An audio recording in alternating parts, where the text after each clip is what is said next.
En el nombre de Allah, el Clemente, el Misericordioso. In the name of Allah, the gracious, ever merciful.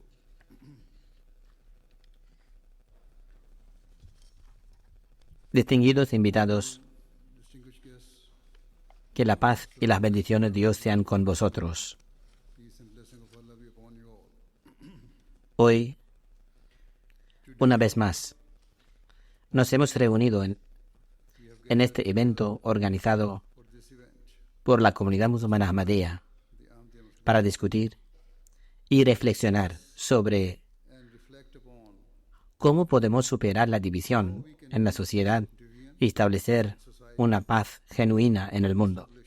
genuine peace in the world. Durante más de 2 décadas, he instado a los gobiernos, los políticos y todas las personas a desempeñar su papel para garantizar la cohesión social Ensuring social, de nuestras sociedades individuales our individual societies, y la paz and the wide y la armonía más amplias del mundo. of the world.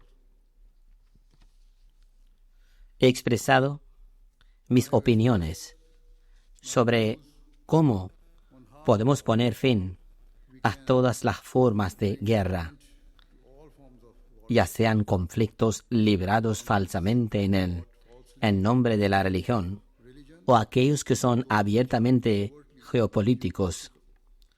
No solo he hablado de la necesidad apremiante de poner fin a las guerras entre naciones, sino también de abordar las frustraciones que existen localmente dentro de las comunidades y de luchar por la paz en aquellas naciones donde surgen guerras civiles o disputas internas.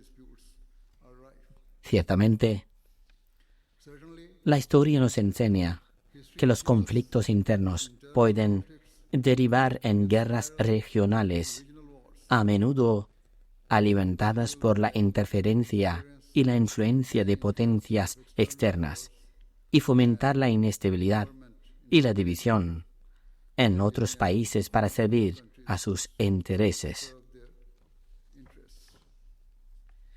En las últimas décadas, hemos sido testigos we have witnessed de las devastadoras consecuencias de dicha interferencia. of such interference in countries such as Kuwait, Iraq, En países como Kuwait, Irak, Siria y Sudán.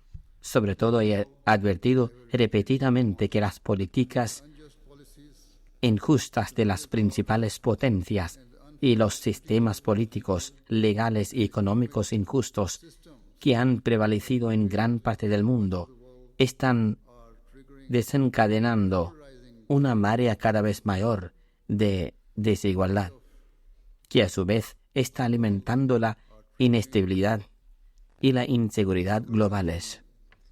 tide of inequality, which in turn is fueling global instability and insecurity.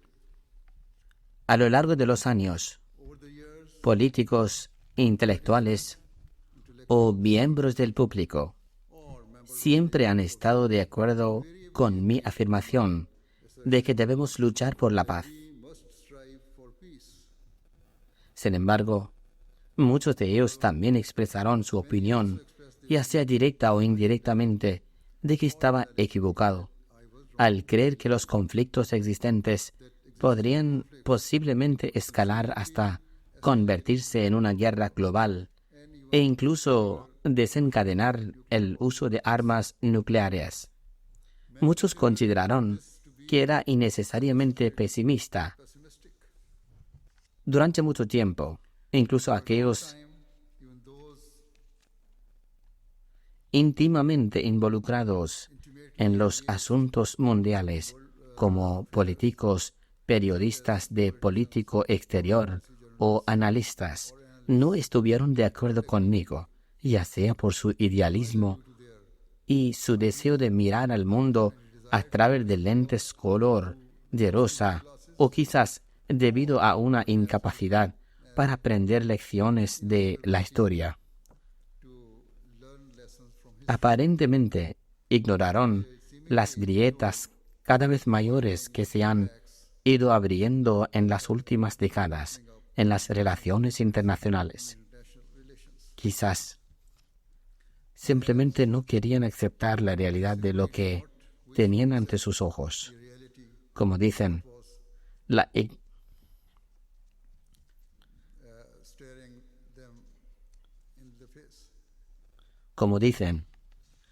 ignorancia es una bendición.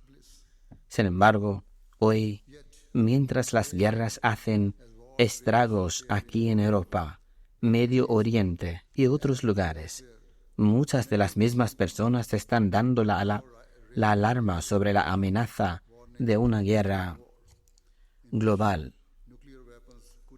en la que se podrían usar armas nucleares para causar una devastación inimaginable en el mundo. A pesar de entenderlo, muchos todavía parecen no estar dispuestos a considerar qué se debe hacer para poner fin a estos conflictos y siguen mostrándose reactivos a escuchar las voces genuinas por la paz que existen en el mundo. Teniendo en cuenta esto, mientras pensaba en el evento de hoy, me preguntaba si tenía algún sentido que nos reuniéramos aquí nuevamente. ¿De qué nos beneficiaría hablar de paz y justicia si aquellos con el poder y la capacidad de influir en el cambio no estuvieran decididos a escucharnos? La cruda realidad es que incluso aquellas instituciones fundadas con el objetivo principal de mantener la paz y la seguridad del mundo se están volviendo cada vez más irrelevantes.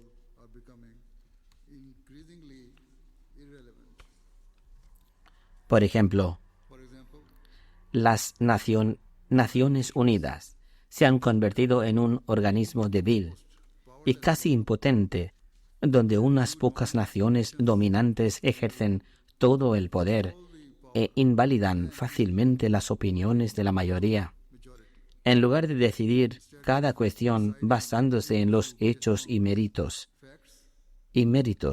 las naciones han formado alianzas y votan según sus propios intereses. En última instancia, las decisiones críticas las toman unas pocas naciones privilegiadas, en cuyas manos está el poder de veto. En lugar de servir fielmente a la causa de la paz y la justicia, escriben su veto como una carta de triunfo allí donde sus estrechos intereses se ven amenazados. Independientemente de su decisión, destruye la paz y la prosperidad de otras naciones y conduce a la muerte y destrucción de decenas de gente inocente. Por lo tanto, que quede claro que cuando existe un poder de veto, la balanza de la justicia nunca podrá equilibrarse. Sin embargo, a pesar de estas reservas, me di cuenta de que debía aprovechar esta oportunidad para hablar. ¿Por qué el Islam enseña a los musulmanes a no vacilar nunca en la búsqueda de la paz? Nos enseña a decir la verdad para que, al rendir cuentas ante Dios Altísimo, un creyente pueda afirmar sinceramente que hizo todo lo posible para salvar a su creación de la destrucción.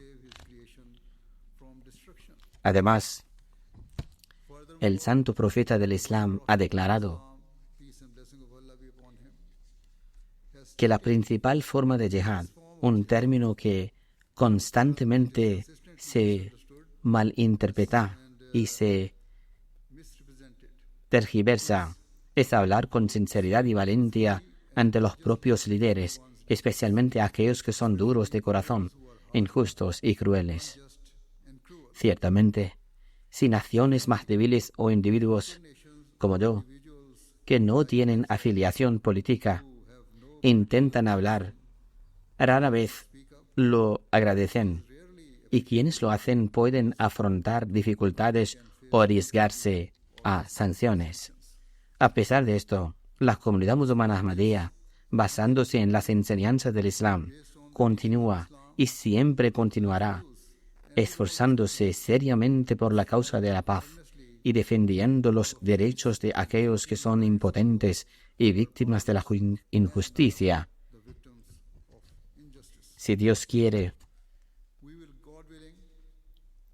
nos esforzaremos constantemente por utilizar todos los medios que tengamos para influir en aquellos que estén a nuestro alcance, ya sean políticos, formuladores de políticas, intelectuales y otros, para establecer la paz en el mundo. De hecho, es posible que algunos de ustedes sean conscientes de los constantes esfuerzos que nuestra comunidad está haciendo para fomentar la paz y aliviar el sufrimiento de quienes se encuentran en graves dificultades físicas o emocionales. Todas las grandes religiones promueven la paz. Por eso, después de estas palabras introductorias, deseo ahora expresar mi opinión sobre cómo establecer la paz en el mundo.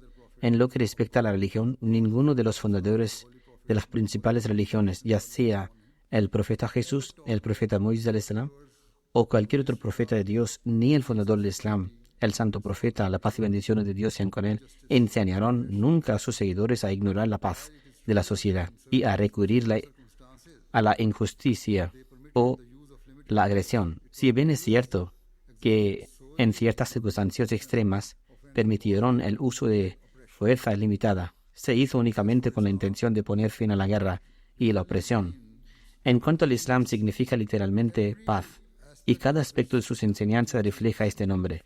Por ejemplo, en el capítulo 42, versículo 41 del Sagrado Corán, Dios Altísimo ordena que cuando una persona o nación ha sido agraviada, nunca se debe responder de manera desproporcionada, ni hacerlo con el propósito de buscar venganza.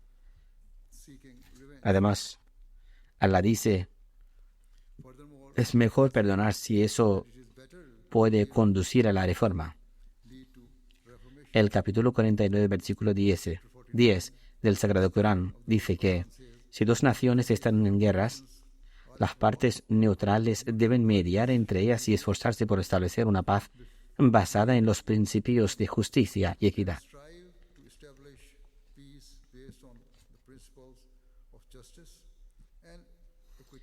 Si después de haberse reconciliado, una de las partes viola los términos de acuerdo y emprende nuevamente la guerra, otras naciones deben unirse enérgicamente contra el agresor hasta que desista de su conducta agresiva. Una vez que haya cesado, las otras naciones también deben dejar de usar la fuerza. El objetivo siempre debe ser construir una paz sostenible, sustentada en la justicia. No debe ocurrir que un tercero se aproveche de la vulnerabilidad de las partes en conflictos usurpando sus derechos para su propio beneficio. Sí se observará este principio en las Naciones Unidas y otros órganos pertinentes. Los conflictos se resolverían de manera mucho más amigable y rápida. Sin embargo, será imposible que surja una verdadera paz mientras las naciones, ya sean directamente o a través de sus poderosos aliados, puedan utilizar el poder de veto. Lamentablemente, debido a su inherente falta de justicia, el destino de las Naciones Unidas parece reflejar el de su fallida predecesora, la Liga de las Naciones, y si el sistema de derecho internacional, por débil que sea, se colapsará por completo. La anarquía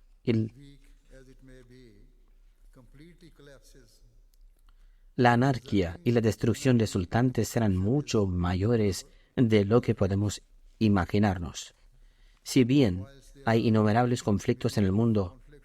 Los más apremiantes y peligrosos son los que most pressing and dangerous are those taking place between tienen lugar entre Israel y Hamas, and the ongoing y la guerra en Russia and curso entre Rusia y Ucrania. some people may believe or may have Algunas personas pueden creer o han sido condicionadas a pensar que el conflicto entre Israel y Palestina es una guerra religiosa. is a religious war Sin embargo, en realidad se trata de un conflicto geopolítico y territorial. and territorial. En cuanto a la guerra en Ucrania, es evidente que se trata de una guerra geopolítica que se libra por razones territoriales. Being fought for territorial. Creo firmemente I firmly believe que solo hay una manera de poner fin a estas guerras, to end these garantizando el prevalecimiento de la justicia y que cualquier acuerdo que se alcance se base en la equidad are made y no en lo que sirva mejor a los intereses de las potencias externas. De lo contrario, no habrá ningún beneficio para las Naciones Unidas ni para las leyes internacionales. Y la única regla que regirá será la que declara que might is right, es decir, la fuerza rige. En cuanto a la guerra de Ucrania, Rusia tiene poder de veto en el Consejo de Seguridad de la ONU, mientras que, de hecho, Ucrania también lo tiene en virtud de su alianza con aquellas naciones occidentales que son miembros permanentes del Consejo de Seguridad. ¿Cómo se puede llegar a un acuerdo si ambas partes pueden ejercer efectivamente un veto? can effectively wield a veto. ¿Por qué Why cualquiera de las partes estaría motivada a ceder, aunque sea un centímetro, si saben que pueden vetar they can cualquier acuerdo que no esté eternamente a su favor? in their favor En cuanto a lo que está sucediendo en Gaza, happening in Gaza aunque tanto los israelíes como los palestinos and the Palestinians. tienen sus partidarios, el poder de veto solo se ha utilizado a favor de Israel desde que estalló la guerra actual hace varios meses. Por ejemplo, en febrero 13 de los In February 15 miembros del Consejo de Seguridad de la ONU votaron a favor de un alto el fuego inmediato en Gaza, in Gaza, pero Estados Unidos utilizó su poder de veto its veto, United States, y la resolución fue rechazada. and the resolution was defeated. ¿Cómo se puede establecer la paz How can peace cuando la opinión mayoritaria se descarta tan fácilmente? be discarded? Eso no es justicia, That is sino un rechazo a la democracia y el principio de igualdad. and principle of equality. Contrariamente a estas leyes creadas por el hombre, las enseñanzas del Islam enfatizan la justicia hasta tal punto que el capítulo 5, versículo 9 del Sagrado Corán establece que la enemistad de cualquier nación o pueblo nunca debe incitar a uno a desviarse del camino de la justicia y la equidad. Manifestar tal integridad está más cerca de la rectitud. Incluso las personas no religiosas seguramente reconocerán la sabiduría y el beneficio de adoptar esta norma preeminente de justicia. Of adopting this preeminent standard of justice. Al mismo tiempo, cabe preguntarse por qué, si las enseñanzas del Islam son como las que estoy escribiendo, a menudo se alega que el Islam es una religión extremista. That Islam De is hecho, an extremist religion. este debate ha vuelto a salir a la superficie Again, en los últimos días debido a los comentarios incendiarios comments by e equivocados de ciertos políticos. En ese sentido debe quedar categóricamente claro que las guerras y batallas libradas por el santo profeta Muhammad y sus sucesores rectamente guiados fueron enteramente defensivas. were entirely El Sagrado Corán permitió a los musulmanes defenderse solo permitted the Muslims to como último recurso as a last después de haber sido atacados sin piedad por los oponentes al Islam y haber sido víctimas de años de persecución sostenida. Este permiso está contenido en el capítulo 22, versículo 40 del Sagrado Corán, que establece que aquellos a quienes se les impone la guerra injustamente tienen derecho a defenderse, porque han sido agraviados y son víctimas de la opresión y la persecución. Además, el Sagrado Corán aclara que el permiso para contraatacar se concedió no solo para defender el Islam, sino para las defensas de todas las religiones y de los principios de libertad, de conciencia y libertad de creencia. Así, en el versículo siguiente, Dios Altísimo afirma que si no se detuviera a quienes transgreden a través de otros, entonces las iglesias, sinagogas, templos, mezquitas y todos los demás lugares de culto donde se recita con frecuencia el nombre de Dios serían destruidos. Por lo tanto, a los musulmanes se les ordena defender y proteger todas las religiones y lugares de culto, en lugar de causarles ningún daño. Además, donde quiera que se cumplían las condiciones para las guerras defensivas, los ejércitos musulmanes se regían por estrictas reglas de lucha dadas por el santo profeta, de paz y bendiciones de Dios sean con él. En primer lugar, afirmó que las guerras nunca deben librarse para satisfacer intereses personales o creados, o para conquistar tierras o establecer supremacía sobre otros. Más bien, a los musulmanes solo se les permite luchar si se les impone la guerra. En caso de guerra, otras naciones deben unirse para detener al agresor. Una vez que el agresor deja de usar la fuerza, las demás naciones deben poner fin inmediatamente a la guerra y tratar de establecer una paz duradera. Además, el santo profeta Muhammad, la paz y bendiciones de Dios sean con él, prohibió estrictamente atacar a civiles, algo muy común en las guerras que se libran en el mundo moderno.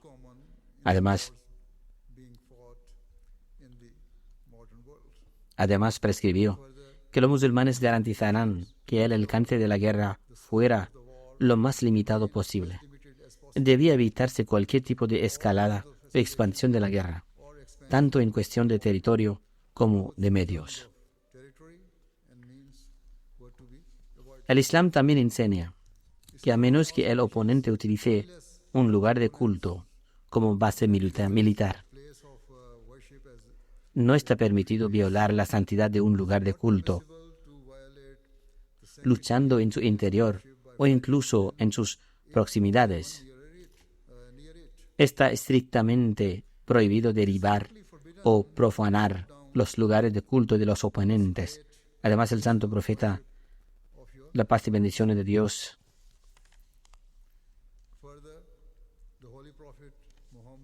sean con él, prohibió la práctica previamente común de mutilar los cuerpos de los soldados enemigos e instruyó que sus cuerpos fueran tratados con cuidado y respeto. También enseñó que en la guerra no se permitía ninguna forma de engaño. Como ya se ha señalado, no podían atacarse nunca las mujeres, los niños, los ancianos y otros civiles inocentes. De manera similar, no se debía perjudicar a los sacerdotes, rabinos u otros líderes religiosos, ni impedir que llevaran a cabo sus deberes religiosos. El santo profeta al Islam también prohibió a los soldados musulmanes infundir cualquier tipo de terror o miedo entre el público en general durante las guerras. De hecho, todos los no combatientes y civiles debían ser tratados con amabilidad y no se debía perpetrar ninguna injusticia contra ellos. Además, ordenó que los ejércitos musulmanes no deberían establecer bases o campamentos en ciudades o zonas donde pudieran causar ansiedad o malestar a los civiles comunes y ordinarios. He stated that during battle, Afirmó soldiers should not strike their opponents in the face and should cause que durante la batalla los soldados no deberían golpear a sus oponentes en el rostro y deberían causarles el menor daño y angustia posibles. En cuanto a los prisioneros de guerra capturados, no debían ser separados de sus familiares si ellos también eran encarcelados. Además, se debía hacer todo lo posible para que los prisioneros de guerra se sintieran cómodos, en tal medida que se diera preferencia a su comodidad y necesidades respecto a las del captor. Si un musulmán infligía cualquier tipo de crueldad o severidad hacia un prisionero de guerra, debía liberarlo inmediatamente para compensar el daño realizado.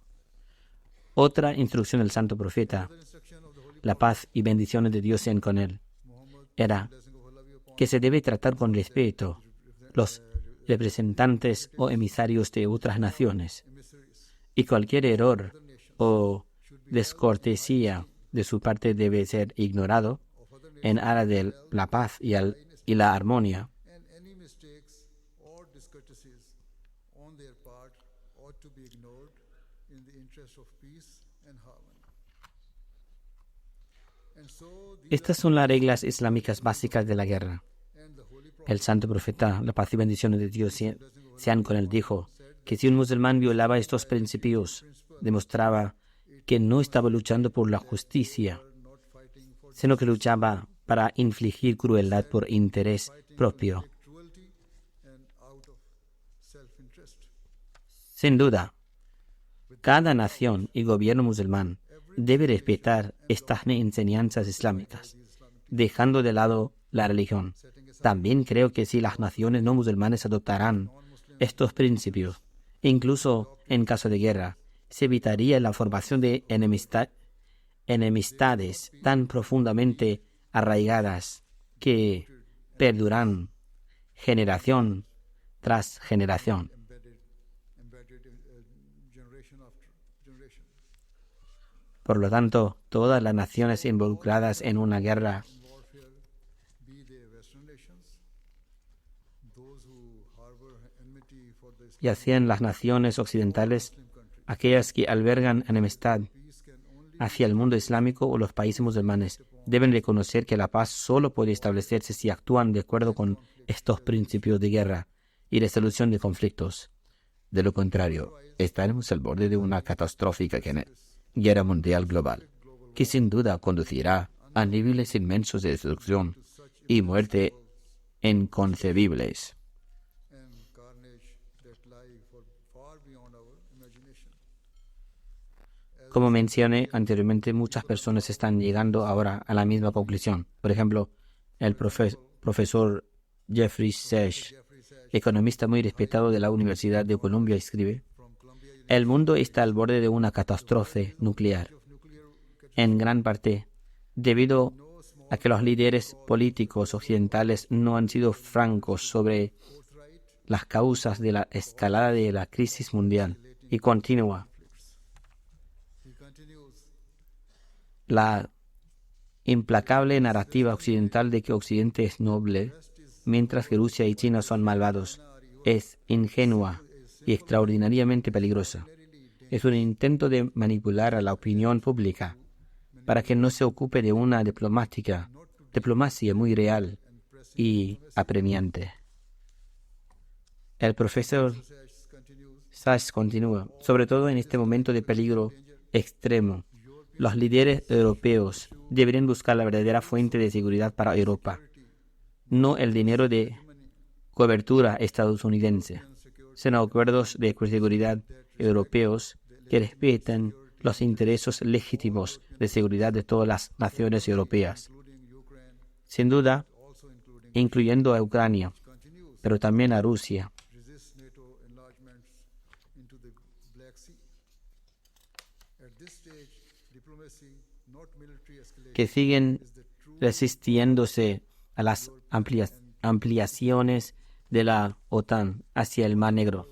En esta etapa, la diplomacia no la escalada militar, es el verdadero camino hacia la seguridad europea y global. Además, se ha escrito o hablado mucho sobre la guerra en curso entre Israel y Hamas y la grave situación humanitaria en Gaza, que va empeorando día a día. Por ejemplo, durante una entrevista reciente, el senador estadounidense Bernie Sanders, que es judío, condenó enérgicamente las acciones del gobierno israelí. Dijo, lo que Netanyahu y su gobierno de derecha están haciendo ahora mismo al pueblo de Palestina de Gaza es indescriptible, inconcebible. Quiero decir, estamos viendo que ya han sido asesinadas entre 25 y 26 mil personas. Esta era la cifra cuando fue entrevistado. Ahora esta cifra ha superado este número. 2/3 de las cuales son mujeres y niños. 65 mil personas han resultado heridas. Estamos viendo que el 70% de las viviendas de Gaza han sido dañadas o destruidas. Estamos viendo que 1.8 millones de personas han sido expulsadas de sus hogares. Dios sabe a dónde van. El senador Sanders continuó diciendo, en este momento, y espero que todos escuchen esto, estamos considerando la posibilidad de que cientos de miles de niños mueran de hambre. Y nosotros en Estados Unidos, a través de nuestro apoyo financiero a Israel, somos cómplices de lo que está pasando. Y que me condenen si doy otro centavo al gobierno de Netanyahu para continuar esta guerra contra el pueblo palestino. Cuando se le preguntó si se podría llegar a un acuerdo en Medio Oriente y de qué modo, el senador Sanders dijo, la historia de la religión es terrible. Se trata del holocausto de 6 millones de judíos. Se trata del desplazamiento de cientos de miles de palestinos de sus hogares. Pero al final del día, el pueblo palestino tiene derecho a una patria propia. Por lo tanto, estamos hablando de una solución de 2 estados. Además de las 2 personas que he citado, muchos otros comentaristas están llegando ahora a la misma conclusión sobre el estado crítico del mundo, del que he advertido durante mucho tiempo. No me siento satisfecho con esto. Más bien, espero y rezo de todo corazón para que, antes de que sea demasiado tarde, el mundo entero entre en razón y ponga fin a las brutalidades y guerras que se están produciendo en el mundo. Ciertamente, en mi opinión, debería haber un alto el fuego total entre Israel y Hamas o Palestina, y también en la guerra entre Rusia y Ucrania. Por lo tanto, en lugar de incitar a sus respectivos aliados a continuar la guerra, todos los miembros de la comunidad internacional deberían garantizar, en primer lugar, que se intensifiquen los esfuerzos de ayuda para ayudar a quienes lo necesitan desesperadamente y centrarse en lograr un acuerdo pacífico y duradero. Si, en cambio, nos mantenemos al margen y permitimos que estas guerras se intensifiquen aún más, se perderán innumerables vidas inocentes y seguramente la historia nos juzgará con desprecio como autores de nuestra propia destrucción. Y miseria. En conclusión, si queremos evitar que nuestras generaciones futuras nazcan con los efectos nocivos de la radiación causada por la guerra nuclear y deseamos salvarlas de las privaciones y la desesperación, y si queremos salvarnos de sus maldiciones y lamentos, debemos actuar con urgencia y sabiduría. Los líderes políticos y quienes tienen acceso a los responsables de la formulación de políticas deben adoptar una visión a largo plazo de lo que es mejor para la humanidad en lugar de dejarse cegar por un deseo egoísta de afirmar su superioridad sobre los demás. Todos debemos unirnos. dejando de lado los intereses nacionales, políticos y otros intereses creados por el bien de la humanidad y para garantizar que dejamos un mundo próspero para nuestras generaciones futuras.